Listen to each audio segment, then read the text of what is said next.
Hello guys, welcome back to my channel. And how are you? I hope you're just fine.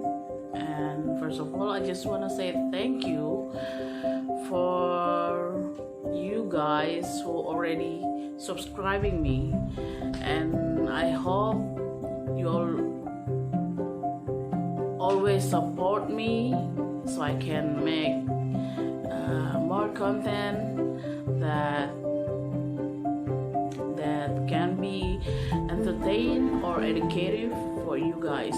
And for those who not subscribing me yet, please subscribe me. Okay, today we are going to talk about some criminal case, but not some, just one criminal case.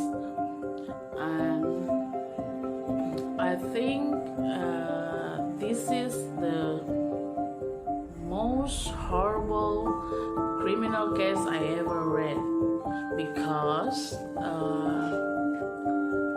it's so, I don't know, sadistic. So let's get to the story. Oke, jadi begini ceritanya. Suatu hari di tahun 2016 itu warga Jatimulyo, Kosambi, Tangerang itu digegerkan oleh penemuan mayat wanita di dalam kamar mesnya yang saya pikir itu sangat sadis, karena ketika mayat ditemukan gagang cangkul yang panjang itu tertanam di dalam kemaluannya sampai ke dadanya, hampir kena paru-parunya, seperti ini. Lalu dilaporkan ke polisi, makanya bisa langsung ditangkap. Ternyata pelakunya ada 3 orang. Pelaku yang pertama itu bernama Alim, berumur 15 tahun. 15 tahun, men. Dia masih di kelas 2 SMP di saat itu, di tahun 2016 kejadian ini. Terus yang kedua bernama Arif, umurnya 23 tahun. Dia adalah teman kerjanya korban di pabrik plastik itu. Terus yang ketiga itu bernama Imam, dia warga sekitaran mes itu. Terus mereka bertiga ini tidak saling kenal. Jadi kejahatan ini terjadi ini karena tiba-tiba saja. Jadi awal mulanya itu si Alim ini berkenalan dengan Eno ini lewat media Facebook. Mereka saling chat, lalu merasa cocok, lalu mereka kopi darat.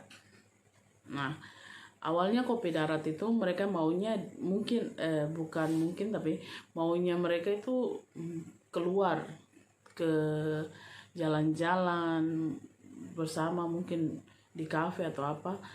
Entah bagaimana akhirnya tidak jadi keluar. Lalu Eno bilang, ya sudah, kamu ke mes saya saja, bilang sama si Alim ini, si bocil kelas 2 SMP nih. Sudah, si bocil ingusan ini akhirnya ke mesnya si Eno. Sampai di mes ini, pintu pagar mes itu kan tidak bisa dibuka dari luar, hanya bisa dibuka dari dalam. Jadi hanya orang mes saja yang bisa buka pintu itu, lalu tamu dari luar bisa masuk.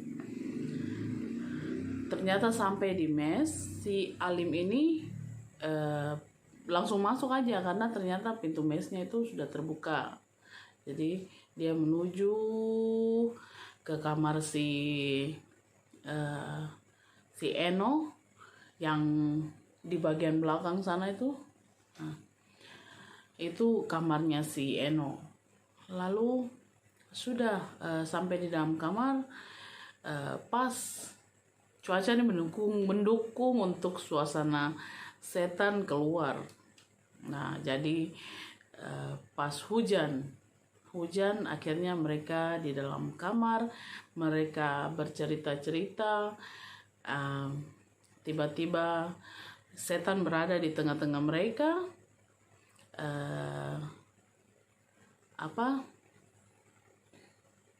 Itu otak setan perintah otak manusia, jadi pikiran tidak baik itu keluar.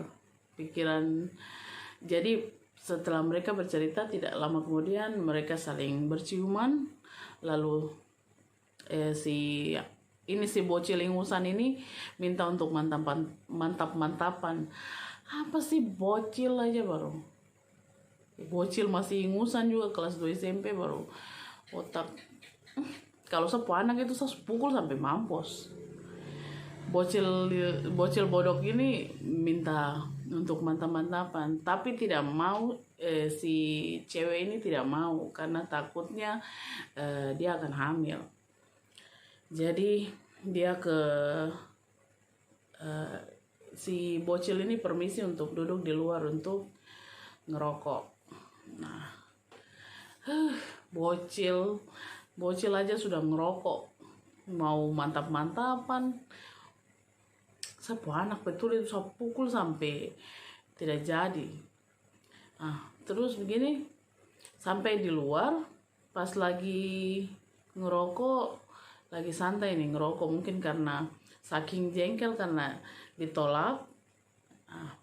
Akhirnya mungkin mau tenangkan diri. Tiba-tiba si Arif keluar. Si Arif ini kan teman mesnya si Eno. Tapi mereka kan pisah mes, yang perempuan sendiri, yang laki-lakinya sendiri. Jadi Arif ini dari mes laki-laki. Mereka keluar terus, dia keluar lalu dia lihat Alim yang ada di depan pintu sambil ngerokok. Langsung dia tanya, lo ngapain di sini? Sorry ya, pakai bahasa di luar, bukan logat Papua. Lalu si Alim berkata, lagi ketemu Indah. Ternyata di Facebook itu Eno ini mengaku namanya Indah sama si bocil ingusan ini, si Alim. Jadi dia bilang Indah.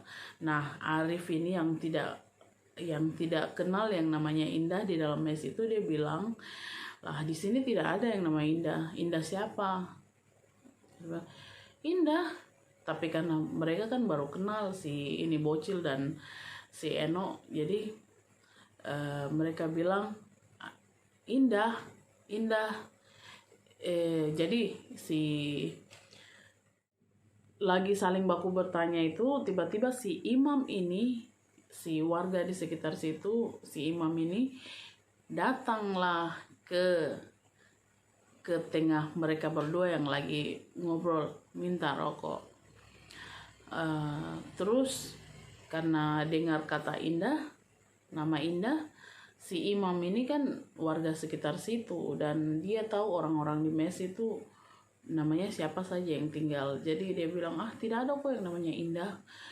Lalu si Arif ini bilang, ayo ke dalam baru tolong tunjukin yang mana yang namanya Indah. Mereka bertiga ini, setan-setan biadab ini, jalanlah bertiga ke dalam. Lalu si Alim bilang, ini loh namanya Indah. Langsung, oh Eno. Nah, tiba-tiba pas sampai di kamarnya, di depan kamar Eno, mereka buka pintu, mereka masuk ke dalam, mereka bertiga ini masuk ke dalam, melihat Eno ini mungkin kecapean, jadi dia posisi lagi tertidur dan dia posisinya lagi tidak menggunakan, dia cuma pakai baju tank top, baju tali satu. Imam ini yang memang super dajal. Dia tiba-tiba ambil bantal dan menutup muka Eno dengan bantal, lalu menyuruh si bocil ini cari pisau, entah buat apa dia suruh si bocil ini mencari pisau. Karena mencari pisau dia tidak dapat pisau, dia bilang tidak ada. Jadi si imam ini suruh keluar lagi cari alat apalah begitu. Si Arif yang sebenarnya ini adalah teman kantornya ini, bukannya membantu atau melerai atau membuat teman wanitanya yang sekarat ini, maksudnya tidak ditolong, malah dia tambah memperkosa si Eno. Jadi sambil dipegangin tangannya Eno, si imam pegangin tangannya si Eno. Memang kurang ajar, setan ya yang kerja di dalam situ. Setelah mereka ini, setelah si Arif selesai, si Alim datanglah dia dengan membawa cangkul. Lalu dia menyerahkan cangkul itu ke Arif. Arif bilang, nggak mau, kamu aja yang ini, cangkulin dia saja dari kayak dicangkul itu kayak di sawah, padahal aduh manusia, ya ampun, itu wanita lagi manusia. Alim yang tidak ini, Alim hantam dari sini, Alim hantam dengan cangkul dari pinggir kepala, dari pinggir leher, dan luka menganga terbuka. Darah muncrat keluar. Masih muncrat itu dorang tidak stop juga. Karena si bocil ini mual karena lihat darah yang begitu banyak, keluarlah dia, mau muntah.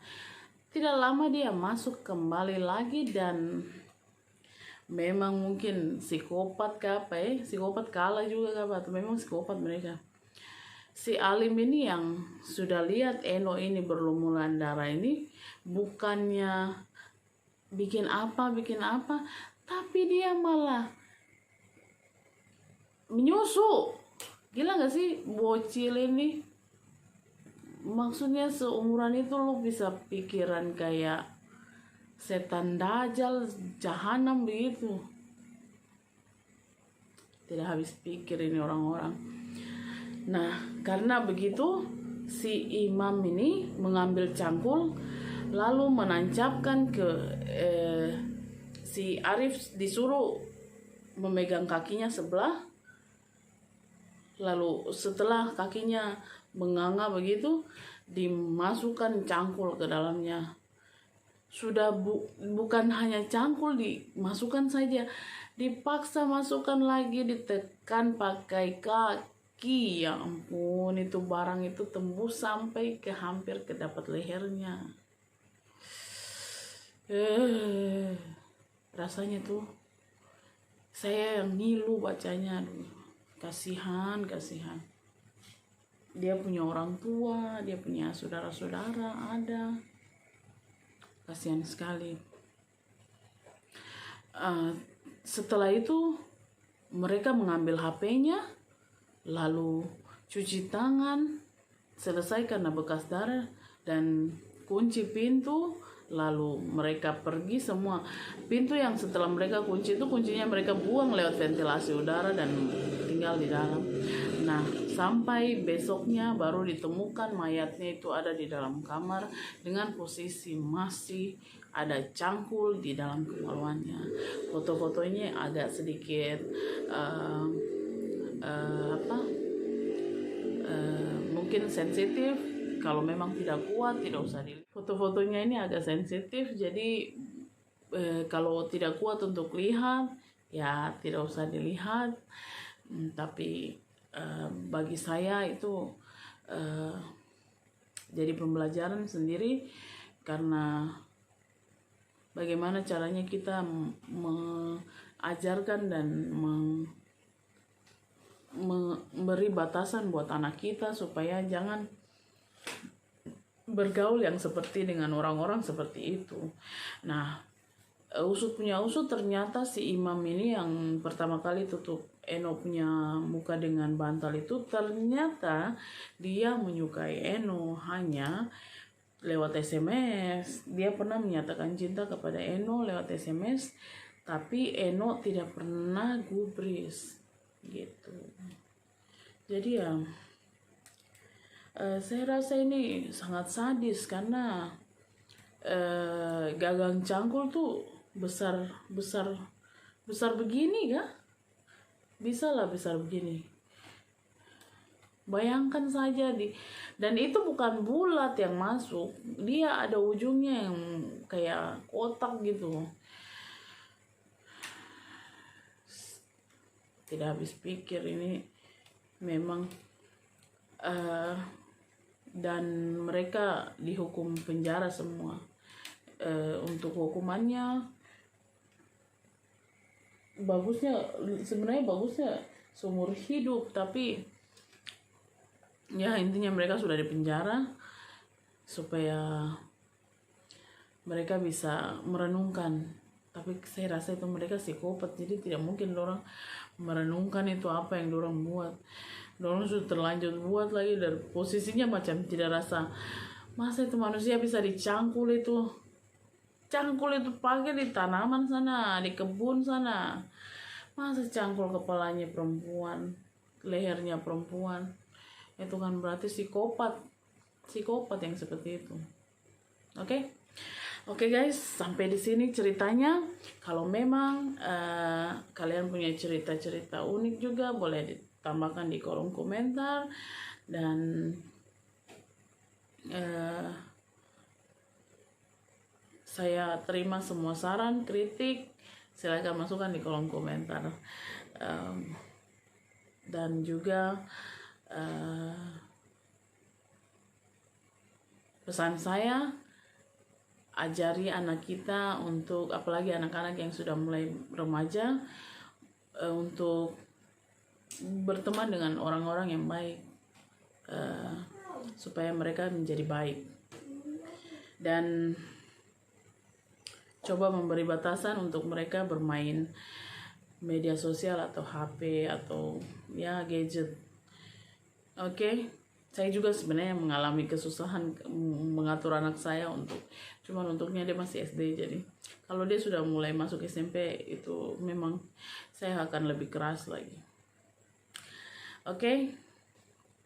Selamat malam, selamat jumpa lagi ya. Bye.